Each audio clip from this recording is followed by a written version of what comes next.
Pluto's last stand. He is moving out of Capricorn into Aquarius for the final time, November 2024. What does this mean for all of us? How can we get the most out of this?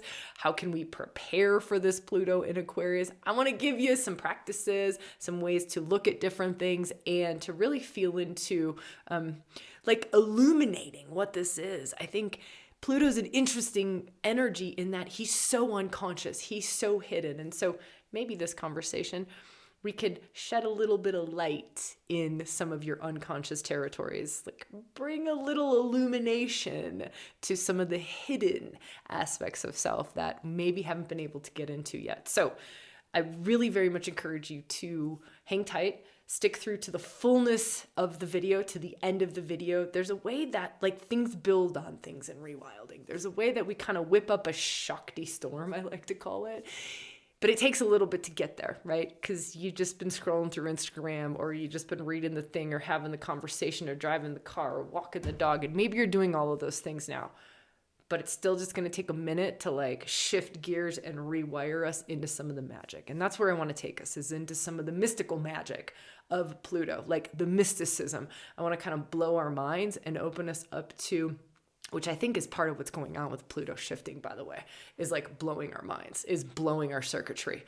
It's like a blowing open of the mind, of the electrical fields in ourselves, of our energy body. And you can kind of feel into that. I always say this: if there's something that doesn't resonate, you can chuck it in the fucking bucket, right? So take what serves, chuck the rest of it in the fucking bucket. There's no worries about that. You can always go back later. Something might resonate, but it might not. This whole conversation is just in support to you, in support to your highest unfolding, to your path forward. So from that place, may this serve in big, beautiful ways. All right, let's talk about Pluto as first an evolutionary soul point. There's an aspect of Pluto that is very karmic. It is very fated. It is very destined. He is a point that we always want to look at in our astrology charts. If you're into astrology, you don't have to be, no stress. But he's a point that you would look at for your evolutionary path, what it is that your soul came here to do, right? That's just Pluto. It's like he's coming in and he's saying, this soul has this deep desire. That's Pluto. This soul has this deep desire to really dance in this territory of life. And you would look at the house, you would look at the sign, you would look at the planets, the asteroids that are in aspect to Pluto. So it's not just generational, because we know Pluto moves very slow, right? He spends about 20 years in every sign. So you don't just go oh, well, my Pluto's in Libra, right? You want to look at all of the things around that to really understand it. But if you're not into astrology, that's fine. Let's talk a little bit about what Pluto represents from a soul purpose standpoint. He's pointing at, you ready for this? We're not going to like it. Here's the stuff that you don't want to see, that you deeply desire, that's going to make your life fulfilling. That's Pluto, right? We don't like that. It's the stuff that you don't want to admit to. It's the stuff that turns you on that you don't want to admit to. And it's not just turns you on sexually that you don't want to admit to.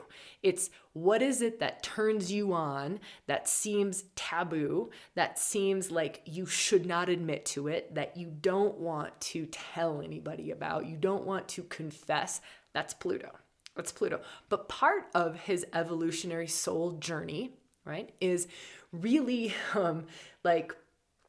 this fulfillment that it is when we reveal that from the depths, bring it to the light, express it, live it, and experience it.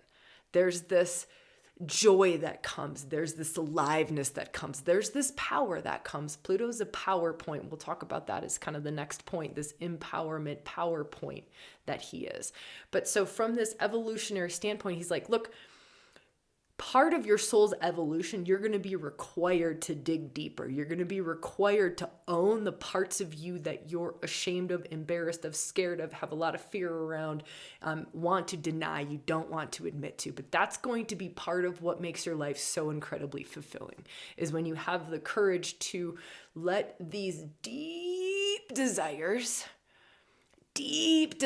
come out to the surface to be expressed. So it's like having one of those really radically honest conversations with a beloved, with a good friend, with a partner, with a soul friend, an Anam Kara, right? Like someone you can trust with your soul to hold this safely. And you just go like, I'm longing for relationship. Like I do not want to admit to the fact that I am just longing for deep, solid, intimate fucking partnership. And I don't want to admit that to myself. That's kind of an example of like a Pluto desire. It's what you don't want to admit to, but it's like core. There's more of a primal feel to it. It's like a primal animal, like raw, deep desire. It's like instinctual. It's part of your core. And it's incredibly powerful. It will operate in our lives unconsciously. So until we make the unconscious conscious, it will maneuver us around, and we will call it fate. Remember that old Carl Jung quote? I can't remember it. If you find it, maybe someone can pop it in the comments below. That would be beautiful. I can't remember it, but it's something like that. We will call it fate, like until we make the unconscious conscious, it'll whip us around and do whatever, and we'll call it fate. But part of Pluto's journey is we're moving from fate, from like a victim of fate to a master of destiny. Can you feel that? So it's like victim of fate, all this unconscious stuff in the unconscious territory, in the hidden territory. You've got like these cravings, but you don't want to admit to them. You have these like deep fears and you don't want to admit to them. And there's just like this huge like tsunami underneath the earth, underneath you, moving you around. And that's like a victim of fate, because you can't see it, you can't feel it, you're not aware of it. You're just like forces are moving you, dormant forces, unseen forces. These forces, they're moving you. They're attracting people into your life. They're repelling people from you. They're maneuvering you. You're making decisions from them and you don't know it. This is why Pluto journey, Pluto work is so incredibly fruitful. It's so incredibly transformative. It's part of why they say Pluto's death for rebirth, transformation, the phoenix rising. That's point number 3 that we'll talk about, right? Next is power, and then we're going to go into this transformation piece around Pluto.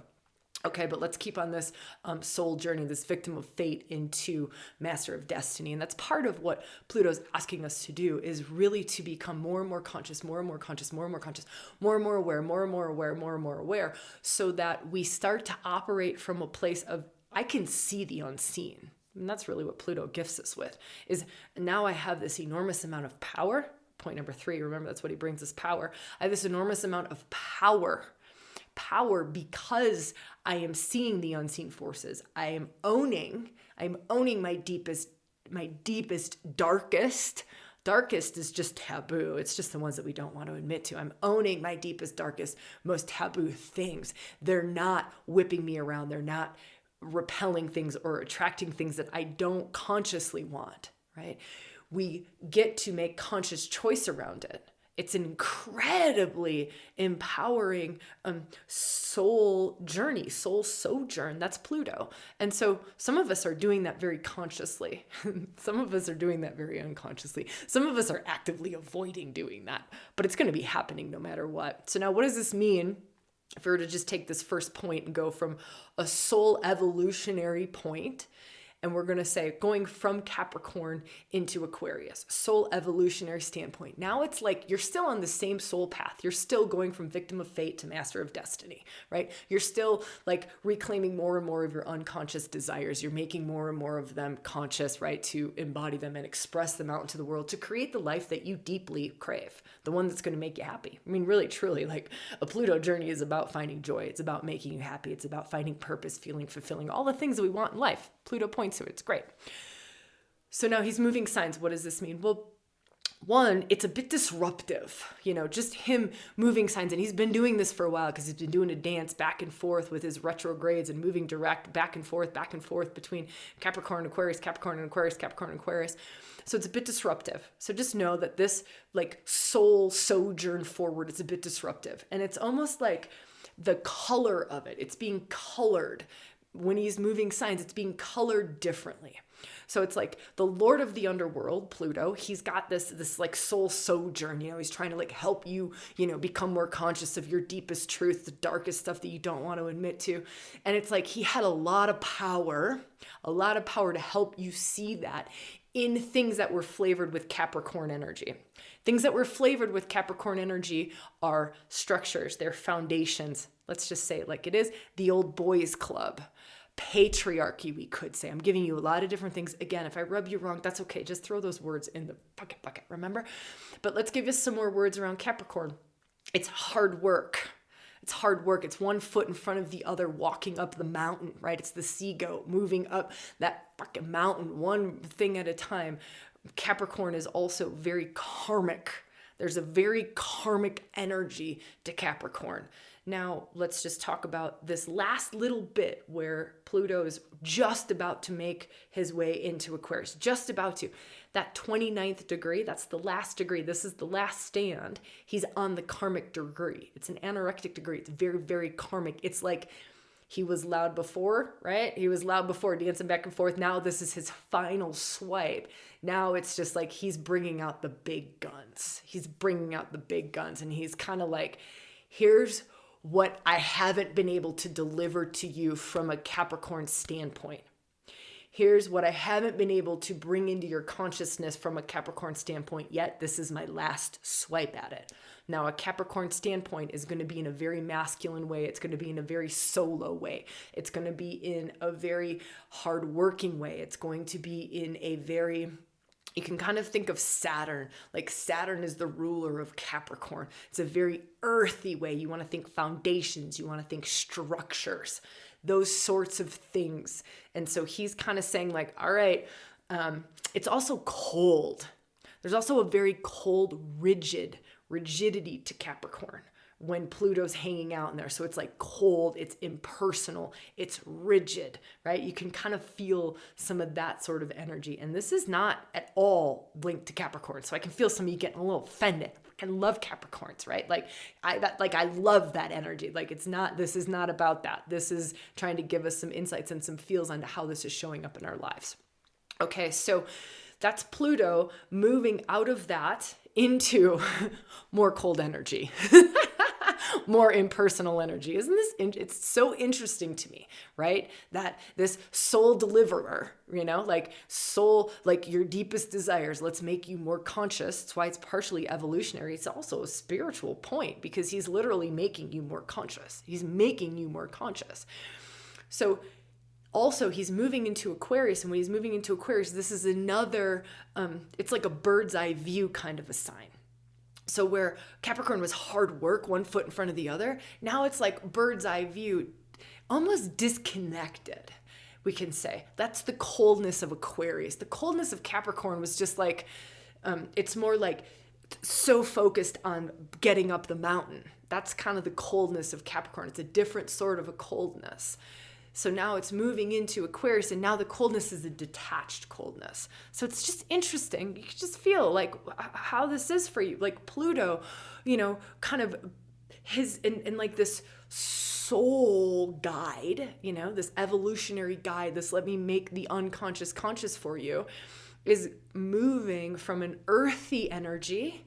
Let's talk about this aspect, into an airy energy. Air. It's going to move quicker, air, more in the mind, less in the body, right?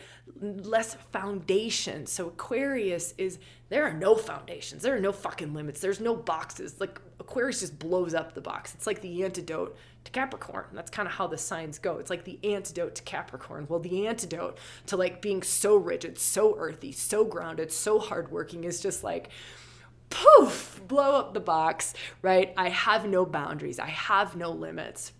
Aquarius is also detached but community. Isn't that interesting? It's like less one-on-one interaction, less like heart-to-heart interaction, and more like, well, this just like makes sense for us to collaboratively communicate. Like we like the power to the we, the we kind of an energy.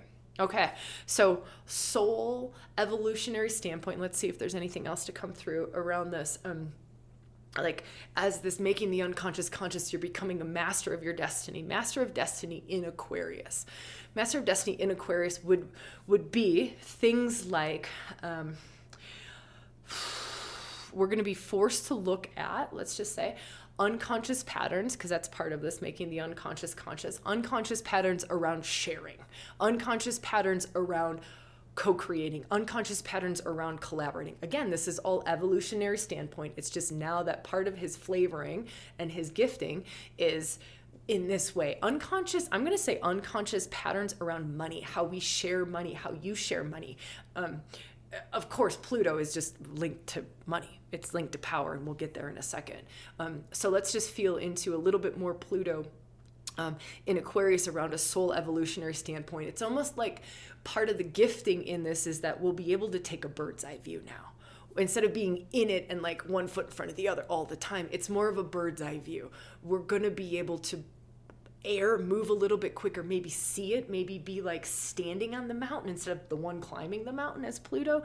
It's like you're almost like able to see it from this detached kind of a place. It's almost like you're the technician of it in a different kind of a way. So that's going to be interesting from an evolutionary standpoint, how that plays out and how that works for each of us. But it's like the master of destiny, more and more unconscious coming to be conscious. And we could say shadow work is going to shift. That's Pluto, right? And if we did shadow work in this way, real earthy, like puke it out in a bucket, that's kind of how it's been for the last 20 years, I would say. Like, it's been real body-based, like real somatic. You want to move the dense emotion out, and you want to, somatically body-base it.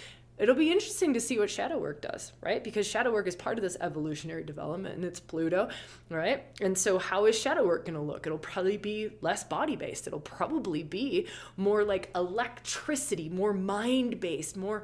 You can think AI, right? But AI inside of ourselves, this like superhuman capacities, like switching on new wiring, new ways of making the unconscious conscious. And we have yet to see what that looks like. I'm curious. I'm wildly excited.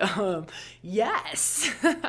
All right, let's go into this next theme around Pluto. So I said the next one that we would talk about, I said we were going to talk about power, and then I said we were going to talk about transformation. We'll probably just keep it to those three. So now let's talk about power, and let's talk about what the shift means from a power standpoint. So first, let's just flesh out like Pluto and power.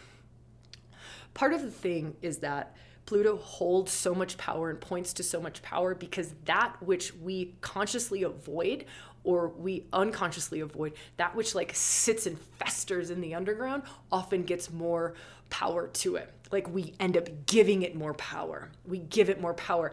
It will grab shame and it will like pull energy from shame that we put to it, right? Or fear, or the power that it takes to hold something in the basement of our being, right? There's an enormous amount of power that it takes to keep the shadows in the shadowland. There's an enormous amount of power that it actually takes that we're mostly not aware of, but a lot of life force, a lot of our vitality, if we're trying to fit in a box, like let's say you're trying to fit in the good girl or good guy box. You're just trying to fit in this box, but you're denying all these parts of yourself. So Pluto is like, hey, sunshine, like, here's your power. Here's your power. I want to empower you. I want to open you up to your raw power. I want to open you up to your sexual power. It's part of what Pluto's about. I mean, Pluto in the myth with Persephone, that's what he opened her up to. That's what he gifted the feminine with, was here's your vitality. Here's your life force. Here's the whole other aspect of you that your mom has been denying you, that the world has been denying you because they've been keeping you in this like innocent, sweet, above ground kind of a world. And Pluto's gift to the feminine, right? Pluto's gift to the feminine in all of us, the feminine in all of us, or just these aspects in us, is Pluto's gift of that is I'm gonna love the parts of you that you can't love. I'm gonna literally love them out of you. I'm gonna love your wildness out of you. I'm gonna love your sensual nature out of you. I'm gonna love your wild man, your wild woman, your wild person. I'm gonna love that out of you. That's Pluto. He's like, why would you judge your sexual energy?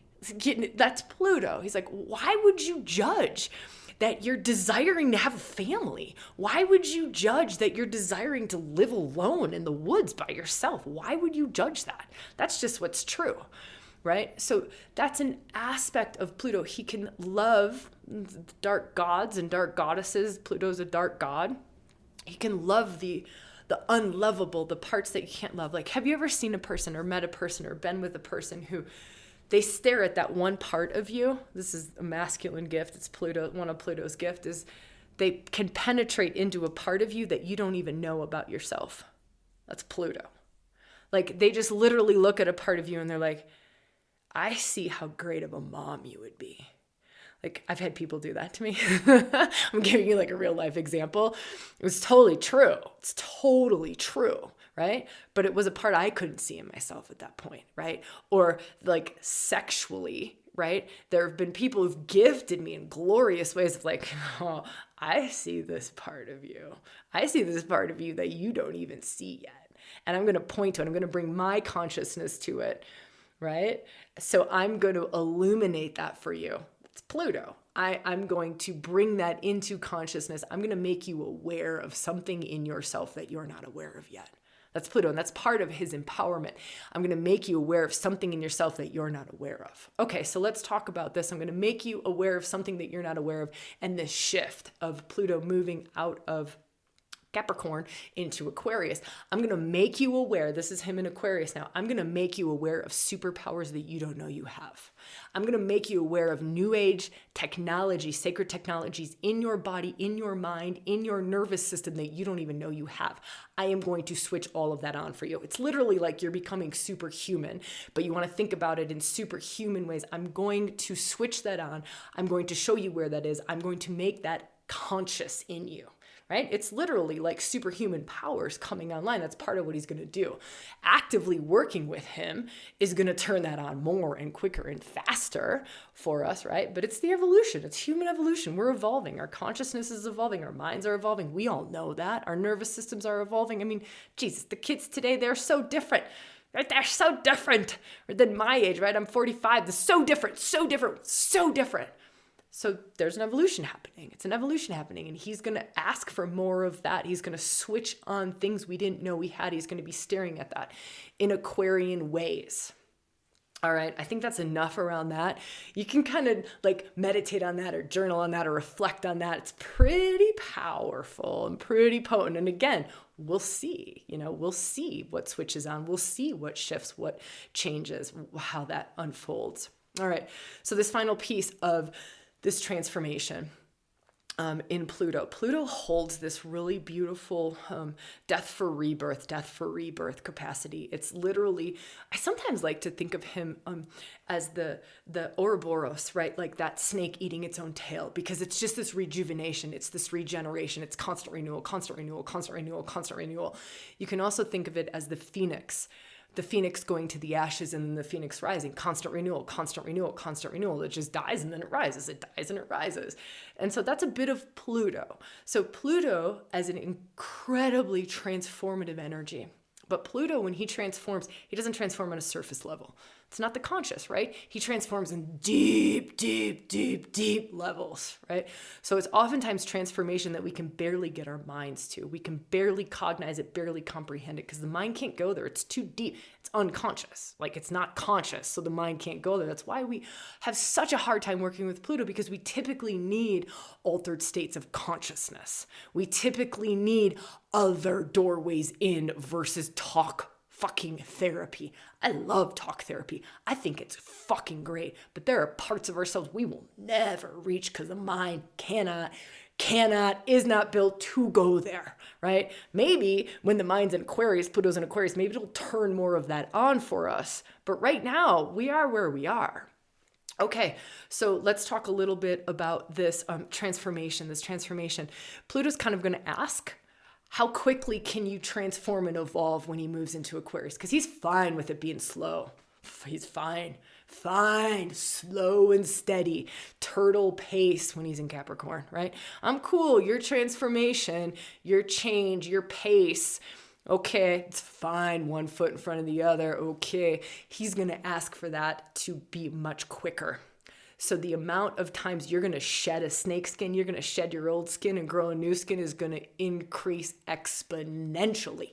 It's going to be intense. It's going to be, and these next 20 years are going to be wildly intense for transformation. But we get to be aware of it. We're having this conversation. We get to prepare for it, right? We get to prepare for it. Just go, okay, I'm going to have to cling a lot less. To me, he's also going to dissolve a lot of ego because he's dissolving structure. He's dissolving foundation. He's going to dissolve a lot of ego because he's going to be asking for much quicker transformation. Who you thought you were, what your ego has identified with is now gone. And it's gone. And it's gone again. And it's gone again. And it's gone again. And it's gone again. So if there's anything that we can kind of build the stamina around or work with or meditate on or like kind of build into our daily practices, it's this getting really good with change. Really good with change, like, because it's going to speed up. AI is a very big part of this in the physical manifestation, the external world. And you watch it, AI kept developing. Like every time Pluto would go into Aquarius, boosh, there would be like this massive exponential explosion of it. Then he would go back, right? Mess up structures again, back into Capricorn. And you just wait. But as within, so without. What's being developed on the inside of self? That's just one thing that we can point to external to self. But what can we point to inside of ourselves that's going on? And what is that asking of us? It's asking of us to think quicker, think differently, to work differently, to use tools differently, right? And to get really good with change, to get much better with change, because it was okay to go slow. Now it's like neck-breaking pace that he's going to be asking us for. Love it. Love it. My gosh, I love being here with you. I hope that this conversation serves. I'm wildly excited for Pluto to finally make it into Aquarius. I've been like standing in this energy, working with this energy, being with this energy for months and months and months and months and months and months and months and months and months. And just wildly excited. It feels like the final breaking down. So depending on when you're watching this, if it's before, the 19th, and of course it's slow. It's not just like bang, it happens just like that. Pluto's really, really slow, but it's like the breaking down to break through. The breaking down to break through. And that's exactly kind of what's happening with him. He's breaking us down to help us to break through. All right. Would love to journey with you in any of the ways that we have in ReWilding. If any of this sings to you, going deeper into archetypal embodiment, like we work with Pluto in an archetypal embodiment way. If that sings to you, check out the tour events. We'll be working with archetypes in that embodied way in ReWild Your Life. Those immersion experiences, they're happening Berlin, London, Sydney. Crazy excited for them. It is actually like the things that I talk about here in astrology. It's really like them inside of yourself. So like we'll take you into your Pluto. We'll take you into your own Hades and what it is that's ready to transform, what it is that's ready to wake up in you, what it is coming up to the next level of embodiment and expression around your own Pluto and many of the other archetypes and parts of self. So that's just a way to journey. Also, there's membership. There's ReWilding Monthly. I call it living close to the bone because it's like living on the razor's edge.